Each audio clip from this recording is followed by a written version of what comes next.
Masechet Shabbat Daf Nun He. La Gemara commence par une histoire avec Rav Yehuda qui était assis devant Shmuel. Rav Yehuda qui était l'élève de Shmuel. Est venue une femme pour crier que quelqu'un l'avait embêtée et qu'elle avait été volée ou endommagée par quelqu'un. Elle voulait que Shmuel la juge. Et Shmuel s'est tu. Rav Yehuda il a fait la remarque: comment est-ce que tu peux te taire, ne pas faire attention à une femme qui est en train de crier, qui a besoin qu'on la juge, alors que le pasuk dit celui qui bouge ses oreilles ne pas entendre le cri d'un pauvre, lui aussi il va crier et Hachem, il va appeler Hachem et Hachem ne va pas lui répondre. Et Shmuel lui a dit: écoute, c'est pas moi le responsable ici, Lav Bedin c'est Maroukva, c'est lui qui sera puni pour ça. L'Agma ensuite ramène que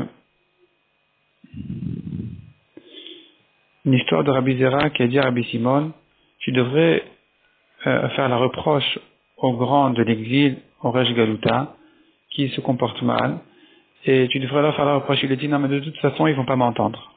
Il a dit: malgré tout, il faut leur faire la reproche, et comme on voit, l'Agma se prolonge beaucoup, sur toute une histoire, on voit que l'Agma dit: jamais Akadosh Baruch Hu n'a promis quelque chose pour le bien, et il a regretté, sauf une fois dans l'histoire, où Akadosh Baruch Hu avait promis que les tzadikim allaient être sauvés, les Rechaim allaient être punis, et finalement il a dit non, même les tzadikim, Akadosh Baruch Hu a entendu l'accusation de la Midat Adin, qui a dit même les tzadikim doivent être punis parce qu'ils se sont tus. Ils auraient dû faire la reproche aux Rechaim et ils se sont tus. Donc eux aussi doivent être punis, et c'est effectivement ce qui s'est passé au contraire. Les tzadikim ont été les premiers à souffrir, ont été les premiers à être punis. L'Agma ensuite ramène toute une marloquette de plusieurs avis sur plusieurs époques où on dit que c'est terminé le mérite d'Avraham, Yitzhak et Yaakov, il ne peut plus protéger le clan d'Israël. Donc l'Agma ramène plusieurs générations où on pourrait apprendre des psukim que c'est à ce moment-là que c'est terminé le Zrut Avot. Malgré tout, ça soit précise que l'alliance, la Brit Avot, ne s'est jamais terminée. Ou bien, le Zrut Avot est terminé pour les Rechaim, mais pas pour les Tzadikim. Ça peut protéger encore les Tzadikim.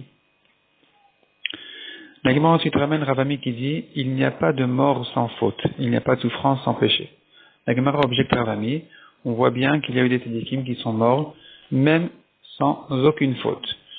L'Agma ramène une marloquette à propos de Moshe et Aaron, s'ils sont morts à cause de leur faute ou non.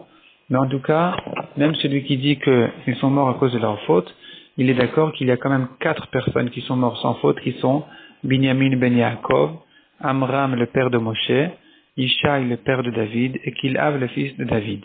Donc on voit, conclut la Gemara, il y a une mort même sans faute, il y a de la souffrance même sans péché. La Gemara ensuite ramène une marloquette à propos de Reuven, sur qui il est écrit dans les psukim qu'il a fauté en allant avec la femme de son père, Bilha. La Gemara ramène une marloquette: est-ce que vraiment il a fait cette affaire-là, ou bien non, simplement il a troublé le lit de son père en le déplaçant de la tente de Bilha à la tente de sa mère Léa. Et c'est ça ce que la Torah considère comme s'il avait fauté avec Bilha.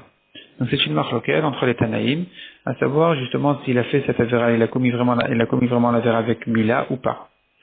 De même, la Gemara ramène une marloquette à propos des fils de Eli. La Gemara commence par dire les fils de Eli à Cohen, sur qui il est écrit dans les psukim qu'ils ont fauté avec les femmes qui venaient au Mishkan.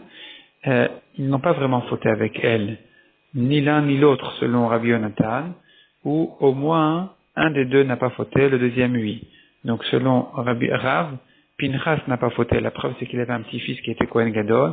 Or la Torah dit celui qui fait d'Averot, de Harayot, donc de mariage interdit, il n'aura pas d'enfant, de descendant qui sera un Kohen qui approche des offrandes, alors qu'ici voilà qu'il y en avait eu. Donc c'est la preuve que Pinchas n'a pas fauté, et seul Chofni, son frère, a fauté selon Rav. Mais comme on a dit, selon Rabbi Yonatan, les deux n'ont pas fauté. Simplement la raison pour laquelle la Torah, le pasuk considère comme s'ils avaient fauté, c'est parce que justement ils avaient retenu les femmes qui sont venues au Mishkan pour se purifier, et comme ils les ont retenues, ils les ont empêchées de rentrer chez elles, chez leur mari, c'est pour ça qu'on considère comme s'ils avaient fauté avec elles. Mais en réalité, ils n'ont pas fauté du tout. Ils n'ont pas vraiment fauté. Chofni et Pinchas, les fils de Eli, selon Rabbi Yonatan. Ou bien Pinchas uniquement selon Rav.